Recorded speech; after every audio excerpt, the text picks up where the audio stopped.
할렐루야. 오늘 또 주님의 새로운 은혜가 여러분들에게 임하기를 빕니다. 이 시간에 이제 은혜 받을 말씀을 제가 읽어 드리겠습니다. 오늘 말씀은 마태복음 1장 18절에서 25절까지입니다. 예수 그리스도의 나심은 이러하니라. 그 어머니 마리아가 요셉과 약혼하고 동거하기 전에 성령으로 잉태된 것이 나타났더니 그의 남편 요셉은 의로운 사람이라 그를 드러내지 아니하고 가만히 끊고자 하여 이 일을 생각할 때에 주의사자가 현몽하여 이르되 다윗의 자손 요셉아 내 아내 마리아 데려오기를 무서워하지 말라. 그에게 잉태된 자는 성령으로 된 것이라. 아들을 낳으리니 이름을 예수라 하라. 이는 그가 자기 백성을 그들의 죄에서 구원할 자이심이라 하니라. 이 모든 일이 된 것은 주께서 선지자로 하신 말씀을 이루려 하심이니 이르시되 보라 처녀가 잉태하여 아들을 낳을 것이요 그 이름은 임마누엘이라 하리라 하셨으니 이를 번역한즉 하나님이 우리와 함께 계시다 함이라. 요셉이 잠에서 깨어 일어나 주의 사자의 분부대로 행하여 그의 아내를 데려왔으나 아들을 낳기까지 동침하지 아니하더니 나음에 이름을 예수라 하니라. 아멘. 기도하고 말씀 나누겠습니다. 하나님 우리 아버지, 오늘도 저희들에게 귀한 시간 주심을 감사합니다. 하나님은 오늘도 우리를 위해서 귀한 것을 예비하시고 좋은 것으로 허락해 주실 줄로 믿습니다. 오늘 주신 말씀을 통해서 새로운 은혜를 주시고 성령께서 친히 깨닫게 하여 주옵소서. 감사하오며 예수님의 이름으로 기도하옵나이다. 아멘. 우리 그리스도인들의 믿음을 평가할 때 어떤 것을 기준으로 해서 평가해야 됩니까? 우리가 보통 말할 때 누구누구는 참 믿음이 좋은 사람이다. 또 누구누구는 믿음에는 문제가 좀 있는 사람이야. 이렇게들 얘기들 하지요. 그러나 사실 무엇을 보고 평가하는 것입니까? 이건 사실은 쉬운 일은 아닙니다. 믿음을 평가하는 데는 완전한 기준은 없지요. 저는 오늘 이 본문을 통해서 두 가지를 기준으로 해가지고 생각해 보고자 합니다. 그것은 믿음과 인격입니다. 믿음과 인격. 사람을 보면 어떤 사람은 믿음은 참 좋다고 하는데 인격이 문제인 사람이 있습니다. 또 어떤 사람은 인격은 참 훌륭한데 믿음이 또 없는 사람이 있습니다. 그러므로 남에게 감동을 주고 또 유익을 주고 또 사회에 빗댄 역할을 하려면은 믿음과 인격의 균형을 잘 이루고 잘 갖춰진 그런 사람이 되어야 한다고 봅니다. 그렇지 못하면 그리스도인이요 교회 안에서 믿음이 좋다고 인정해도 언젠가는 문제를 일으키고 세상 사람들에게 지탄을 받고 사회적으로 무리를 일으키는 그런 사람이 될 수 있는 거죠. 그러므로 오늘 이 시간은 본문에 나오는 요셉에 대한 기록에서 믿음과 인격 문제를 좀 생각해 보겠습니다. 본문을 소개하면 요셉은 어떤 사람이야? 여기 보면 요셉은 시골의 정숙한 처녀 마리아와 약혼한 사람입니다. 그런데 마리아가 잉태를 했다는 것입니다. 정말 너무도 당황하고 정말 마음이 어려움이 닥친 거죠. 고민이 심한 것입니다. 이때에 하나님의 사자가 천사가 꿈에 나타나서 요셉에게 말합니다. 세 가지를 말해요. 그 첫째는 내 약혼녀 마리아 데려오기를 두려워하지 말아라. 그리고 마리아가 잉태된 것은 성령으로 된 것이다. 그러면서 아들을 낳을 터인데 그 이름을 예수라 하라. 이렇게 세 가지를 말했어요. 천사의 이 같은 말을 들었을 때 요셉이 어떻게 했습니까? 이때의 요셉의 그 반응과 그 행동에서 우리는 그의 인격과 믿음을 찾아볼 수가 있어요. 그래서 요셉의 인격과 믿음, 오늘 이걸 좀 나누어 보겠습니다. 첫 번째로 인격입니다. 요셉의 인격을 살펴보겠습니다. 여기 보면 요셉은 어떤 사람이냐? 의로운 사람이라 그랬습니다. 의로운 사람이라. 19절 보면 그 남편 요셉은 의로운 사람이라 그랬어요. 여기 의로운 사람이라는 것은 뭡니까? 정의롭게, 바르게, 정직하게 살려고 힘쓰는 사람이라 그런 뜻이죠.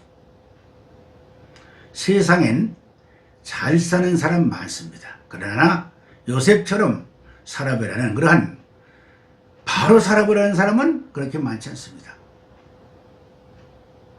소돔과 고모라 성이 멸망할 때 하나님은 어떤 사람을 찾았습니까?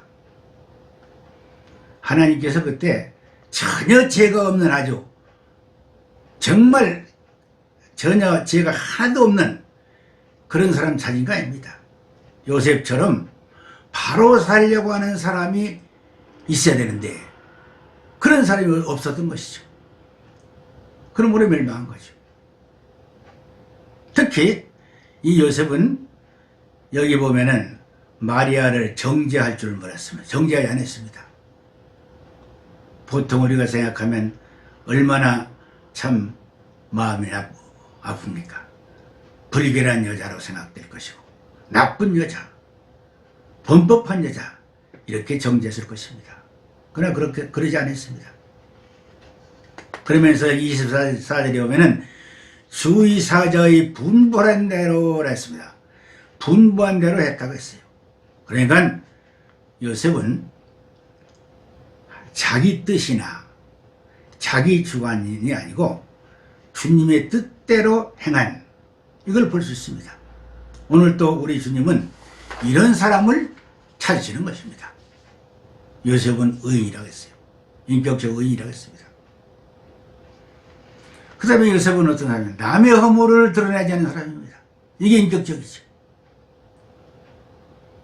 여기 19절 중반절에 그를 드러내지 아니하고 그랬습니다. 이 처녀가 잉태된 사실을 드러내지 아니했다 그랬습니다. 사실 일반적으로 생각하면 얼마나 황당한 일입니까? 정말 좌충우돌할 지경이죠. 그러나 그는 가만히 있었습니다. 드러내지 아니했습니다.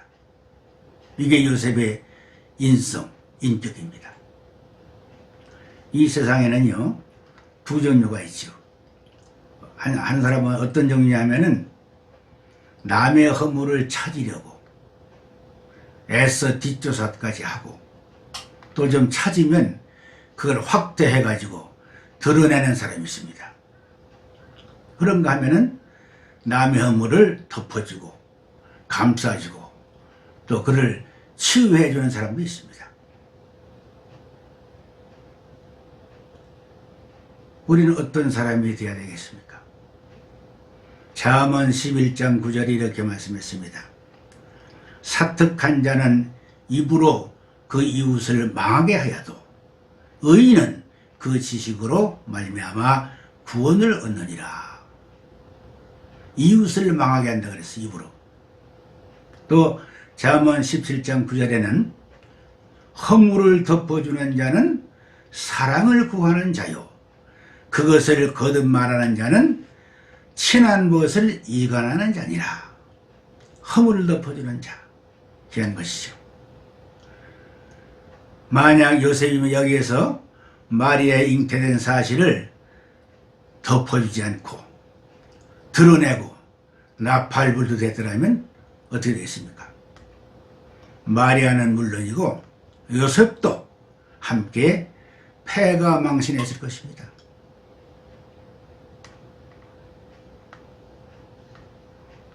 더 나아가서 구세주 탄생에 있어서 큰 오점이 됐을 것입니다. 큰 오점이 됐을 거예요. 그러나 그는 드러내지 않냐고 덮었습니다.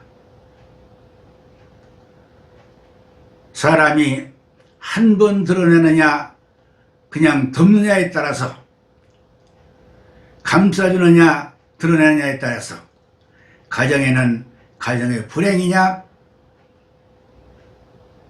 행복이냐는 것이 좌우됩니다. 그 해는 이거로 인해서 평안이냐 불안이냐, 또 부흥하느냐 퇴보하느냐, 이게 좌우될 수도 있는 것입니다. 그래서 남의 허물을 덮을 줄 아는 사람, 귀한 사람이죠. 여기 요셉의 행한 일은요, 인류 역사를 바꾸는 데에 큰 영향을 준 것입니다. 우리는 이웃에게 대해서 크게 유익은 못 줘도 다른 작은 허물 하나는 덮어줄 줄 아는 그러한 그리스도인이 되어야 될 것입니다. 그 다음에 또 여기 요셉 보면, 인격 보면 뭐냐, 생각이 깊은 사람입니다. 생각이 깊은 사람이에요.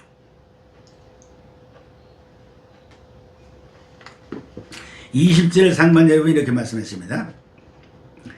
이 일을 생각할 때에, 그래서 이 일을 생각할 때에, 이 말은 깊이 숙고했다는 뜻이죠. 무슨 곡절이 있었겠지, 무슨 사정이 있었겠지.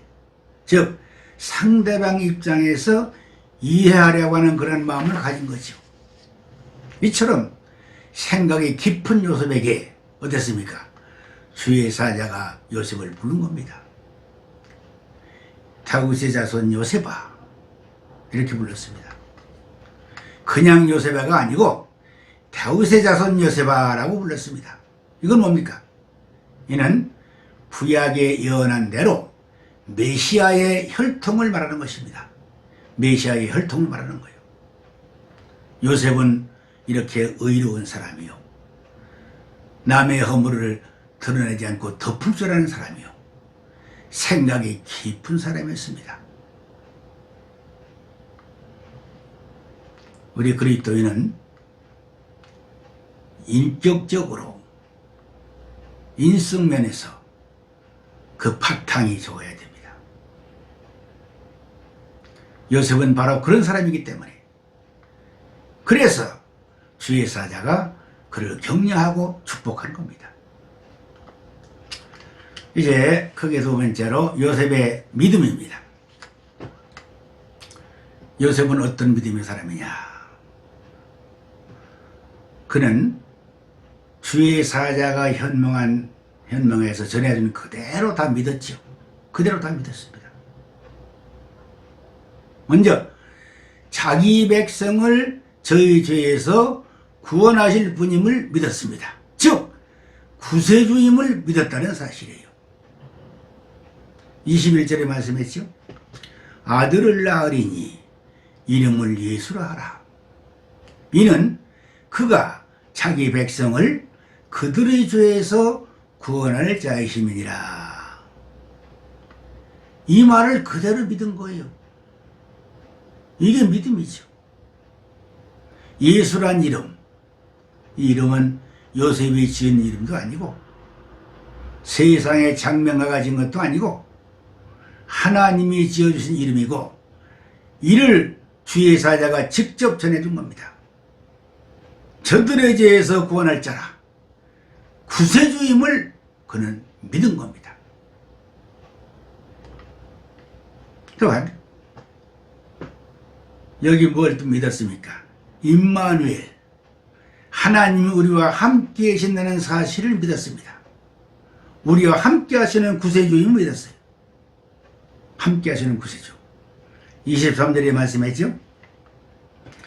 처녀가 잉태하여 아들을 낳을 것이요 그 이름을 임마누엘이라 하리라 하셨으니 이를 번역한즉 하나님이 우리와 함께 계시다 함이라. 주님께서는요 우리와 항상 함께 하시기 위해서 이 땅에 오신 겁니다. 그래서 주님께서 이 땅에 오셔서 계시면서 이제 마지막에까지도 뭐라고 말씀하셨습니까? 마지막에 마태복음 28장 20절에 말씀했죠. 우리에게 뭘 약속했습니까?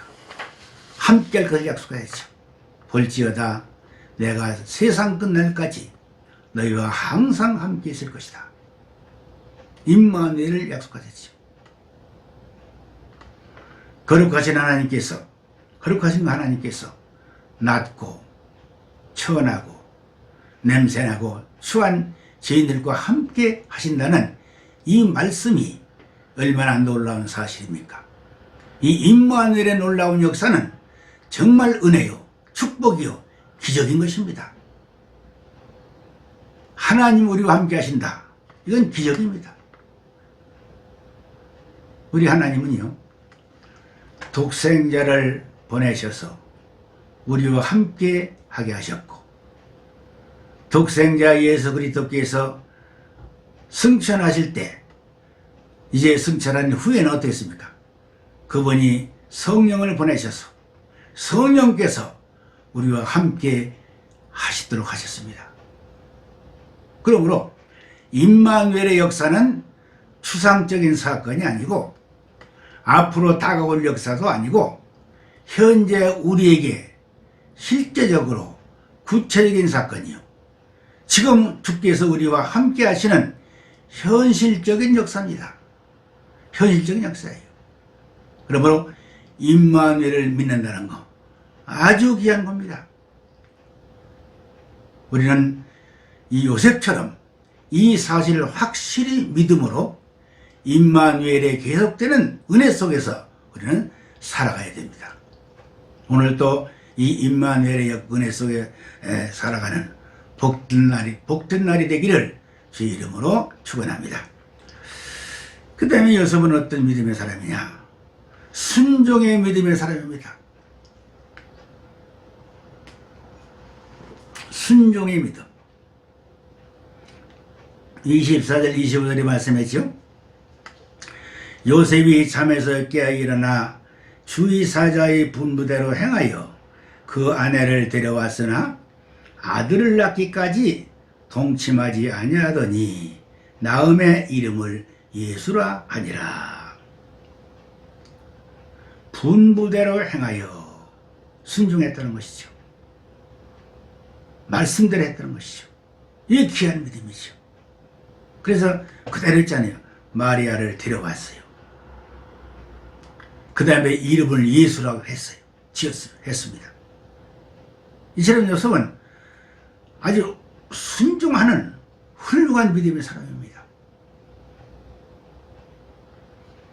사실 요셉이 이 하나님의 말씀을 그대로 믿고 순종해서 행했다는 것은 이건 굉장한 일입니다. 대단한 일입니다. 보통 사람 같으면 다른 사람이 다 아니라 해도 그럴 수 없다고 오히려 그는 원망했을 것입니다. 그러나 그렇지 않았습니다. 그래서 그리스도께서 이 땅에 오신 역사에 있어서 요셉의 그 자세는 아주 훌륭한 것이고 복된 것입니다. 그의 인격과 믿음 아주 귀한 것입니다.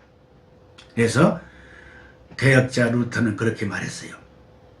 성탄의 큰 기적의 하나는 요셉이 이 사실을 믿은 것이다. 이렇게 칭찬했습니다. 만약에 요셉이 믿지 않고 감정적으로 허물을 드러냈더라면 어떻게 되겠습니까? 큰일이죠. 그가 그 사실을 그대로 믿고 순종했다는 것은 기적인 것입니다. 놀라운 것입니다. 그래서 하나님은 이 요셉의 그 믿음, 그 인격과 그 믿음 기뻐하셨을 것입니다. 이상과 같이 요셉은 인격적으로 좋은 인성을 가진 데다가 하나님의 말씀을 그대로 믿는 순종하는 믿음의 사람이었습니다. 그러므로 그의 믿음은 구세주 탄생에 있어서 제일 중요한 역할을 한 것이죠. 그리고 하나님의 인류 구원의 역사에 아름다운 위치를 차지한 겁니다. 아름다운 위치를 차지한 거예요. 우리 여기서 생각하고 넘어갈 게 있습니다. 그 뭐냐? 오늘날 우리 믿음의 사회에서 보면 이 기독교라고 하는 지붕 밑에는 두 종류의 교인이 있습니다. 두 종류의 교인이 있습니다. 하나는 뭐냐? 하나는 좋은 인성을 갖춘 데다가 진정으로 거듭나서 하나님의 은혜로 이루어지는 믿음의 사람, 이런 사람이 있어요. 이게 진짜 믿음의 사람입니다. 좋은 인성에다가 인격에다가 정말 거듭난 이 사람이 하나님의 은혜로 훌륭한 믿음을 유지해 나가는 거죠. 그런가 하면 또 어떤 사람이 있느냐? 그러지 못한 사람이 있습니다. 좋지 못한 인격에다가 실제로는 거듭나지 않고 교회라는 틀 안에서 자기 나름대로의 만들어진 믿음의 사람이 있습니다. 이게 문제인 것입니다. 교회라는 조직 안에서 거듭나진 못했지만 하는 거 겉으로 다 하고 신앙생활이라고 쭉 한 사람, 이건 자기 나름대로 만들어진 믿음입니다. 하나님 은혜로 만들어진 믿음의 사람이 아니고 죄가 만드는 믿음의 사람입니다. 기독교라는 지붕 밑에 첫째 삐루 사람만 있으면 얼마나 좋겠습니까? 그러나 불행하게도 이 둘째 부류의 사람도 버젓이 같이 있다는 사실입니다. 이게 오늘의 교회 현실입니다. 생각해 보세요. 오늘날 정치나 사회면에서 큰 문제를 일으키고 지탄을 받는 사람들은 누굽니까? 많은 사람들은 그렇게 말합니다. 어떻게 기독교인이라고 하면서 그럴 수가 있느냐? 그렇게 말합니다. 그럴 수 있습니다. 왜? 거듭나지 않고 자기 나름대로 길을 만들어진 믿음의 사람은 그건 사실은 기독교인이 아니죠. 교회라는 울타리 밑에 있기 때문에 기독교인이라고 하는 거죠. 그래서 지금 우리 사회에 굵직굵직한 사고를 치는 사람들이 누구냐? 기독교인들이 있다 이 말이에요. 우리는 여기에서 깊이 깨달아야 됩니다. 정말 아름다운 인격과 진정으로 거듭난 하나님의 자녀로서 믿음을 가지고 살아야 할 것입니다. 여기 요셉처럼 참 믿음의 삶을 통해서 하나님의 뜻을 이루어가는 복된 성도들이 되어야 될 것입니다. 오늘도 요셉의 하나님이 저와 여러분의 하나님이 되기를 소원합니다. 또 그런 복된 날이 되기를 축원합니다. 기도하겠습니다. 하나님 아버지, 오늘 요셉의 인격과 믿음에 대해서 생각했습니다. 저희들은 아직도 부족합니다. 이제 하나님의 자녀로 확실히 거듭난 자로서의 하나님의 은혜로 믿음이 아름답게 형성해 나가는 복된 저희들이 되게 해 주옵소서. 그래서 세상에서 빛된 생활을 조금이라도 할 수 있는 저희들이 되게 해 주옵소서. 오늘도 우리에게 그 은혜를 허락해 주시기를 원하오며 예수님의 이름으로 기도하옵나이다. 아멘.